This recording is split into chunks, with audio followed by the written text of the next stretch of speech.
ഈ കോട്ടയത്തിന് എങ്ങനെയാ കോട്ടയം എന്ന് പേര് വന്നത്? ക്യൂരിയസ്? കമോ, നമുക്ക് കോട്ടയംകാരോട് തന്നെ ചോദിക്കാം. കോട്ടയത്തിന് കോട്ടയം എന്ന് പേര് വന്നത് എങ്ങനെയാണെന്ന് അറിയോ? കോട്ടയം പേര് വന്നത്, കോട്ടയത്തിൻ്റെ പേര് ശരിക്കും കോട്ടയം എന്നല്ല, തിരുനക്കരയാണ്.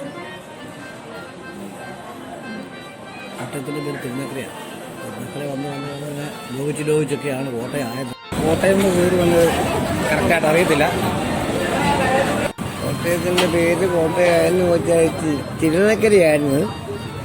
അത് പിന്നെ കോട്ടയം എന്ന് പറഞ്ഞായതാണ്. തിരുനക്കര എന്നാണ് ഇതിൻ്റെ ആദ്യത്തെ എൻ്റെയൊക്കെ ചെറുപ്പത്തിൽ അറിവ്. കോട്ടയത്തിന് പേര് വന്നു വെച്ച് കഴിഞ്ഞാൽ പണ്ട് തിരുനക്കര കുന്നായിരുന്നു. തിരുനക്കര ഇത് കണ്ട ഏതാ അവിടെ അമ്പലത്തിനോടൊരു ഇത് കണ്ട കുന്നിൻ്റെ ഇത് ഭയങ്കര പൊക്കമായിരുന്നു സ്ഥലം. ആ ലെവലായിരുന്നു. ആ ലെവല് പെട്ടിയാണ് ഇതുവരെ കോട്ടയമായത്. ഒരു കോട്ടയം തന്നെയാണ്. ഇത് ഒരു മഹാ സംഭവമായല്ല, എല്ലാം നല്ല സമ്പന്നന്മാരുള്ള ഒരു സ്ഥലമാണ് കോട്ടയം.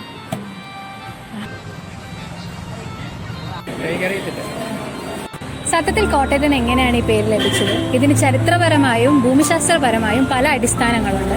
മലയാളത്തിലെ കോട്ട എന്നതിൽ നിന്നും അകം എന്നതിൽ നിന്നുമാണ് ഈ പേര് വരുന്നത്. ഇതിന്റെ അർത്ഥം കോട്ടയ്ക്കകത്ത് എന്നതാണ്. പഴയകാലത്ത് കോട്ടയം തെക്കൻകൂർ രാജാക്കന്മാരുടെയും വടക്കൻകൂർ രാജാക്കന്മാരുടെയും ശക്തമായ ഭരണകേന്ദ്രങ്ങളായിരുന്നു.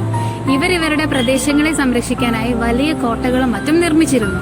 അങ്ങനെയാണ് ഈ പ്രദേശത്തെ കോട്ടയ്ക്കകം എന്ന് വിശേഷിക്കപ്പെട്ടതും അതിനുശേഷം അത് കോട്ടയം എന്ന പേരിൽ അറിയപ്പെടുകയും ചെയ്യുന്നതെന്ന് വിശ്വസിക്കപ്പെടുന്നു.